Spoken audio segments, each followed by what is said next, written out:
Une émission sur Papa Noël pour vous souhaiter un joyeux Noël. À force de mentir, on finit par penser qu'on dit la vérité. De même, à force d'entendre un mensonge, on risque de le prendre pour une vérité. Eh bien, ceux qui œuvrent à nous conduire vers un gouvernement mondial du marché ont décidé que Papa Noël n'était qu'un mythe pour enfants en bas âge, sans lien aucun avec la réalité historique. Faux! Papa Noël existe bel et bien en tant que personnage historique. Cette rubrique d'école populaire ne s'adresse pas seulement aux anciens de Verboom Media.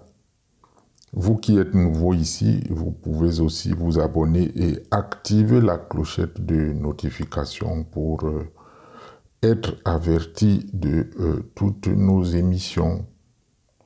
Nous adressons à tous nos vœux meilleurs. En cette période de fête, nous vous souhaitons santé, prudence et sagesse, mais aussi beaucoup de beaux cadeaux spirituels et matériels de la part de ceux qui vous aiment, le Seigneur en premier. Il y a moins d'une décennie, j'ai été invité à effectuer un pèlerinage au mausolée de Papa Noël en compagnie de quelques amis. Ce n'était pas sur sa terre natale en Turquie, encore moins dans sa ville de Mir, où il est né le 15 mars 270, où il a vécu environ 75 ans. On situe sa mort au 6 décembre de l'an 343, et c'est pour cela qu'il est fêté le 6 décembre de chaque année, tant chez les catholiques que chez les orthodoxes.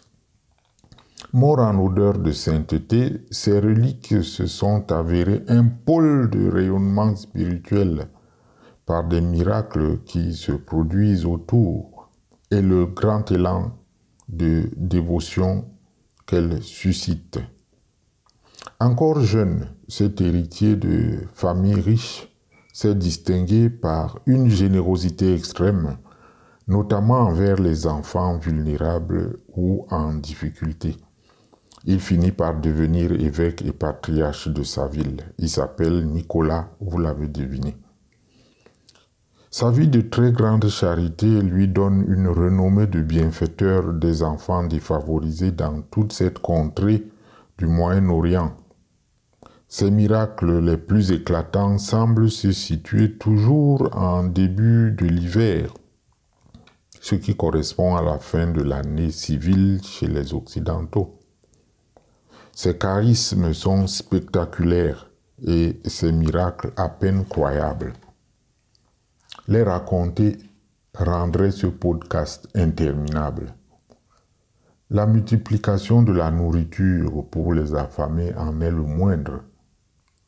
Il délivre des mauvais esprits, guérit des maladies et des épidémies, arrache des jeunes de la prostitution et du banditisme.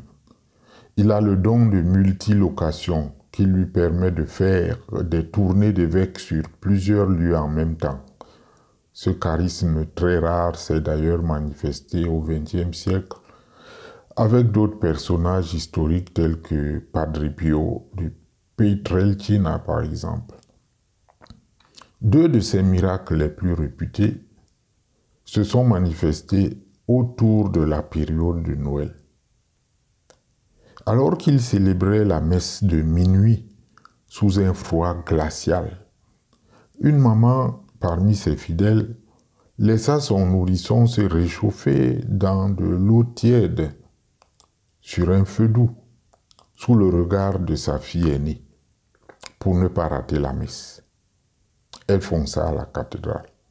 Puis par ignorance, ou pour éviter que l'eau se refroidisse, la fille aînée se mit à attiser le feu, au point que l'eau se mit aussi à bouillir. À la sortie de la messe, la mère se précipita rejoindre ses enfants et trouva son bébé jouant et barbotant de joie dans l'eau bouillante, sans la moindre brûlure. Il aurait dû être normalement cuits, au moins à point.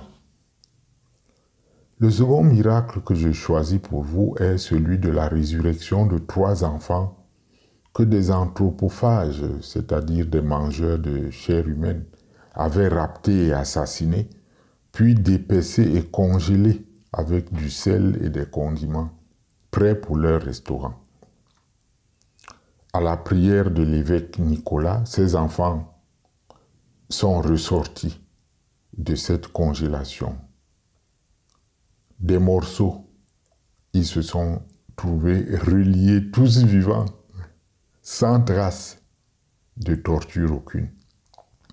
Et les tenanciers de l'auberge se sont convertis au Christ. Alléluia. La dévotion à Saint Nicolas a traversé l'Europe de l'Ouest et l'océan Atlantique pour se répandre en Amérique dès le XVIIe siècle. C'est là-bas que la culture populaire a relooké l'image du vieux patriarche en gros bonhomme tout de rouge vêtu. Sa mitre est devenue le chapeau triangulaire rouge que l'on connaît. Il conserve cependant sa barbe blanche, mais il fume la pipe. Ce n'est donc pas Coca-Cola qui l'a inventé comme on nous laisse croire. La firme s'est juste saisie avec succès de cette image devenue mythique du vieil évêque pour en faire, au milieu du XXe siècle, une égérie de marketing pour ses produits commerciaux. Quand on a visité cette église du port de Bari, au sud de l'Italie que ça se trouve, où ces reliques, en ce temps-là, tout au moins, se trouvaient encore, eh bien, sa pierre tombale suintait une huile de myrrhe incolore, pure et translucide, que les pèlerins pouvaient recueillir pour faire l'onction des malades avec l'autorisation de l'évêque du lieu. D'autres très nombreux signes s'y produisaient toujours par l'intercession de ce saint homme de Dieu. Je suis rentré de là presque sidéré par les faits entendus des témoins. Et j'ai conclu que beaucoup souhaiteraient un monde totalement rationnel où tout est explicable et s'explique. Et même une église sans mystère.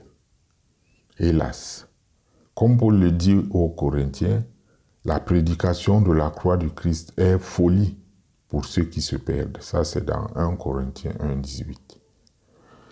Saint Nicolas n'est qu'un témoin de la puissance de l'Évangile.